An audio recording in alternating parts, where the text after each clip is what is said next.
Hello everyone, this is Kaushal and I welcome you to Modulation CUET। Friends, आज हम बहुत important topic पे यहाँ पे चर्चा करने वाले हैं। बहुत सारे स्टूडेंट्स ऐसे हैं जो IIT जेईई के लिए तैयारी तो करते हैं, लेकिन बहुत अंडर कॉन्फिडेंट हो जाते हैं एक समय तक आते आते, या उनको ये भी लगता रहता है कि कुछ समय के बाद ऐसा ना हो कि मेरी IIT जेईई की प्रिपरेशन इतनी ज़्यादा अच्छी नहीं है, या मेरे उसमें सिलेक्शन होगा या नहीं होगा, तो मेरे पास बैकअप प्लान क्या होनी चाहिए। इसी सब का आंसर आपको यहाँ पे इस वीडियो में मैं दूंगा। ठीक है, बहुत सारे स्टूडेंट्स ऐसे भी होंगे जिनको लगता होगा कि नहीं, IIT जेईई मेरे लिए नहीं बना है, मुझे कुछ और फिजिक्स में मुझे ग्रेजुएशन कर लेना चाहिए, मेरा फिजिक्स बहुत अच्छा है। ठीक है, यानी आप कहीं ना कहीं इस दुविधा में जरूर होते हो कि मेरा मान लो सपोज IIT जेईई कोई तैयारी कर रहे हैं और उसमें मैथ्स, फिजिक्स एंड केमिस्ट्री का बहुत ज्यादा क्रिटिकल रोल है, राइट। किसी न किसी को ऐसा लगता हो कि मेरा मैथ्स और केमिस्ट्री बहुत वीक है, फिजिक्स बहुत अच्छा है, करेक्ट। लेकिन आप क्या कर पा रहे हो, आपको IIT जेईई में तीनों चीजें को बहुत अच्छा करना पड़ता है, राइट। तो ये बहुत डिफिकल्टी हो जाती है कभी कभी।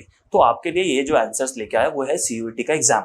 जी हाँ, यहाँ पे आप क्या कर सकते हो, आप अच्छे अपने कॉम्बिनेशन को चूज कर सकते हो and at the same time किसी बहुत अच्छे यूनिवर्सिटी से, सेंट्रल यूनिवर्सिटी से, स्टेट यूनिवर्सिटी से, डीम्ड यूनिवर्सिटी से और बहुत ही अच्छे प्राइवेट यूनिवर्सिटी से क्या कर सकते हो, ग्रेजुएशन परस्यू कर सकते हो अपने फेवरेट सब्जेक्ट से, करेक्ट।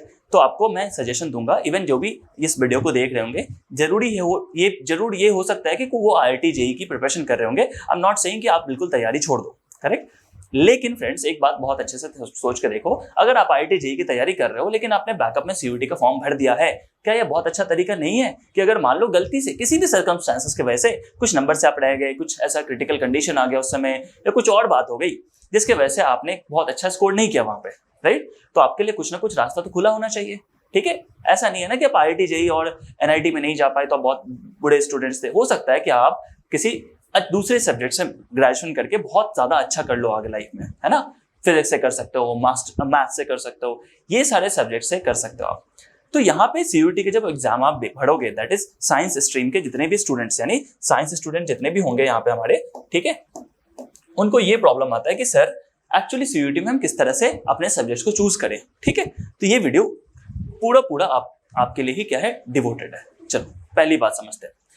यहाँ पे होता है सेक्शन 1, सेक्शन 2 और सेक्शन 3, करेक्ट।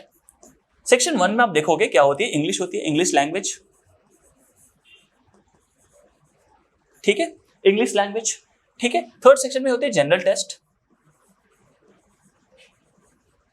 जनरल टेस्ट में हमें क्या क्या पढ़ना पड़ता है, जैसे हमें क्वांट पढ़ना पड़ता है, हमें रीजनिंग पढ़ना पड़ता है, हमें GK GS और जनरल अवेयरनेस ये सब पढ़ना पड़ता है, यानी करंट अफेयर्स पढ़ना पड़ता है। ठीक है, सेक्शन 1 में हमें इंग्लिश पढ़ना पड़ता है, जहां पे हम कॉम्प्रिहेंशन, बहुत तरह के ग्रामर्स और ये बेसिक चीजें हम पढ़ते हैं। ठीक है, डोमेन में अगर आप साइंस बैकग्राउंड से हो तो बेस्ट कॉम्बिनेशन क्या होना चाहिए। सो बेस्ट कॉम्बिनेशन फ्रेंड्स क्या होना चाहिए, या तो PCM या PCB। आपको कहीं ना कहीं 3 सब्जेक्ट्स को चूज कर लेना है। क्यों कह रहा हूं मैं ऐसा, आप अगर 3 सब्जेक्ट को चूज कर लेते हो ना, तो जितने भी आप देखोगे जो सेंट्रल यूनिवर्सिटी है जो बहुत अच्छे लेवल के, दैट इज आप JNU की बात कर लो, आप DU की बात कर लो, दिल्ली यूनिवर्सिटी की बात कर लो, आप BHU की बात कर लो, आप अलीगढ़ मुस्लिम यूनिवर्सिटी की बात कर लो। ठीक है, जितने भी ऐसे अच्छे कॉलेजेस हमारे पास हैं उन सब के लिए आप एलिजिबल हो जाओगे, करेक्ट। सो मैं ये कहना चाह रहा हूं कि आप तो सेक्शन 1 का आप डालोगे, सेक्शन 3 आपको कहीं ना कहीं लिखना ही पड़ेगा। ये दोनों तो काइंड ऑफ मैंडेटरी है, हर कहीं ये मांगा ही जाता है, राइट। सो डोमेन में आप क्या चूज करोगे, सपोज आपको फिजिक्स ऑनर्स करना है, बट मैं आपको सजेशन दूंगा कि आप 3 सब्जेक्ट को चूज कर लो, that is physics, chemistry and maths. फिर आप अगर बायो स्ट्रीम से हो तो आप फिजिक्स, केमिस्ट्री एंड बायोलॉजी कर लो। ठीक है, सो इससे फायदा ये होगा कि आप उस यूनिवर्सिटी के, सपोज DU के हर कॉलेज के लिए एलिजिबल हो जाओगे, है ना, हर कॉलेज के लिए एलिजिबल हो जाओ, क्योंकि आपको कहीं ना कहीं DU में जाने के लिए इंग्लिश का यानी सेक्शन 1 का आपको फॉर्म फिलअप करना ही पड़ेगा, 3rd का फॉर्म फिलअप करना ही पड़ेगा, and at the same time जो ये डोमेन सब्जेक्ट है, दैट इज ये डोमेन जो सब्जेक्ट है ना, वहां पे आपको 3 फॉर्म भर देने हैं। दैट इज अगर आप मैथ्स बैकग्राउंड से हो तो फिजिक्स, केमिस्ट्री, मैथ्स, और ये बायोलॉजी वाले पार्ट का लिए मैं बताऊंगा। ठीक है, सो मैथ्स वालों के लिए और बायोलॉजी वालों को ये भर देना चाहिए।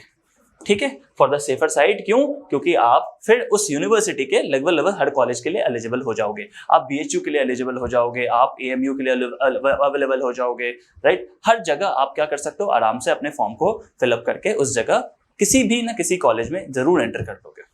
क्लियर है, होपफुली ये वीडियो आपको बहुत सही जानकारी दे गया होगा। अगर ये ऐसा है तो आप प्लीज़ हमारे चैनल को सब्सक्राइब करिए, लाइक करिए एंड दूसरों अपने फ्रेंड्स को भी शेयर करिए। ठीक है, हमारे डिस्क्रिप्शन बॉक्स में आपको एक गूगल फॉर्म मिलेगा जिसको आपको फिल करना है। ठीक है, एंड इसी तरह के बहुत इंटरेस्टिंग और बहुत ही इंफॉर्मेटिव वीडियोस के लिए हमारे चैनल पे आपको बने रहना है। ठीक है, so thank you so much and God bless you.